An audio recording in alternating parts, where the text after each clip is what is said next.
اختیار ولی صاحب، یہ جو گفتگو ہو رہی ہے 28ویں آئینی ترمیم کی، اس پہ بات کی خواجہ آصف نے، رانا ثنا نے، عقیل ملک نے، اس میں این ایف سی پہ پر پیپلز پارٹی نے آپ لوگوں کو ولنگنس اپنی شو کر دی ہے کہ وہ اس کے اوپر فلیکسیبل ہے، یہ بات ہمیں بتائی گئی ہے، اس میں کتنا حقیقت ہے اور 28ویں ترمیم کی ٹائم لائن کیا ہے آپ کے اپنے ذہن میں؟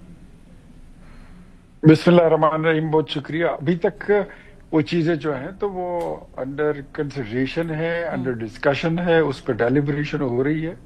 ڈیلیبریشن کمپلیٹ ہونے سے پہلے اس پہ کوئی بات اگر ہوگی تو وہ میرے خیال میں قبل از وقت ہوگی.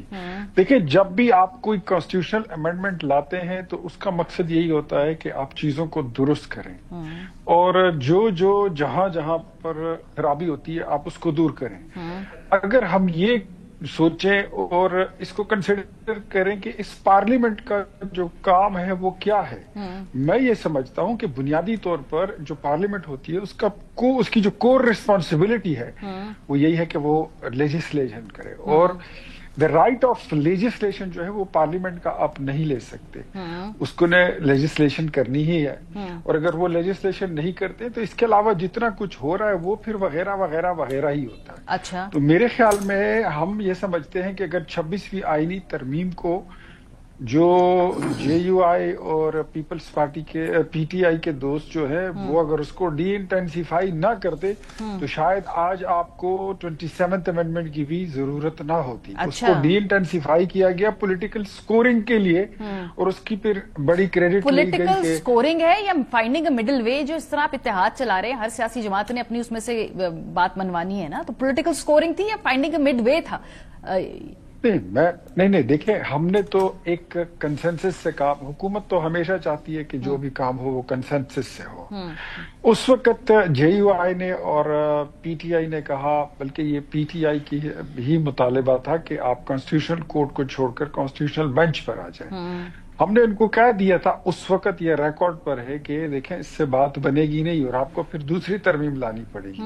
لیکن نہیں ٹھیک ہے، تو آپ دیکھ لیں آپ کے کتنا عرصہ کانسٹیٹیوشنل کورٹ جو تھی بینچ تھا وہ بنا، اس کی کیا افادیت تھی. تو اسی لیے آپ کو 27th امینڈمنٹ لانی پڑی.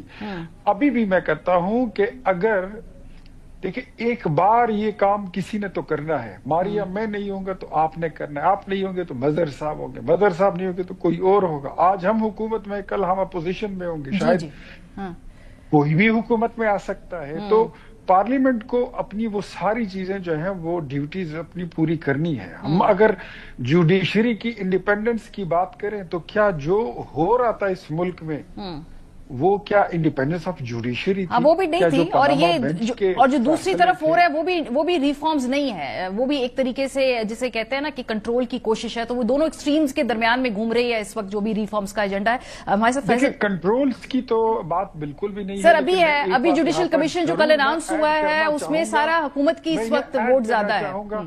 میں being a Democrat, being a political democratic political worker, میں یہ کہوں گا کہ I stand by my parliament. اگر پارلیمنٹ جو ہے، پارلیمنٹ میں تو مانتا ہوں کہ وہ تمام اداروں کی ماں ہے. جتنے ادارے ہیں وہ پارلیمنٹ کی بطن سے پیدا ہوئے ہیں. ٹھیک ہے، اگر آپ اس کی ساورینٹی کو نہیں مانتے، آپ اس کے رائٹ آف لیجسلیشن کو نہیں مانتے ہیں، تو میں اس پہ ٹھیک ہے. مجھے تھوڑا آگے بڑھنا ولی خان صاحب کے پاس اس لیے آنا چاہتی ہوں because P M L N کے یہ ایک طور امتیاز رہا ہے کہ جس قسم کی بھی قانون سازی انہوں نے اسمبلیوں سے کی ہے، چاہے وہ پیکا لا کے اوپر ہو، چاہے وہ نیب لا کے اوپر ہو، جب برا وقت آتا ہے یا حکومت سے جاتے سب سے پہلے زیر عتاب وہی آتے ہیں. اختیار ولی خان صاحب، جو آپ نے اپنے طور پہ ترمیم لا کے عدلیہ کو سیاسی اثر و رسوخ سے آزاد کیا ہے، کیا واقعی آپ کو لگتا ہے کہ سیاسی اثر و رسوخ سے آزاد کیا ہے یا اس پہ مزید سیاست ڈال دی ہے کہ جب ججز کی اپوائنٹمنٹ حکومت کی ووٹ آپ مانے نہ مانے، حکومت کا ایک واضح ووٹ ہوگا، سے ہوگا، اس کے بغیر جب ججز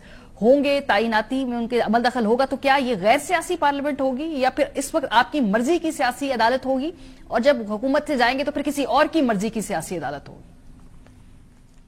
اچھا ماریا، لیٹس میک اٹ دس وے. پہلے اس چیز پہ آ جائیں کہ جو ہماری عدلیہ تھی کیا وہ ڈی پولیٹیسائز ہو چکی تھی؟ میرے خیال میں میرے پینل میں کوئی بندہ اس کو سپورٹ نہیں کر سکتا. وہ نہیں کہہ سکتا کہ ہاں ڈی پولیٹیسائز تھی اور وہ صرف انصاف ہی دے رہے تھے. کیا ہماری عدلیہ جو تھی وہ اپنی آبزرویشن کی بریکنگ نیوز نہیں لگوایا کرتے تھے؟ کیا وہ پولیٹیکل پارٹیز کو جو مخالف تھے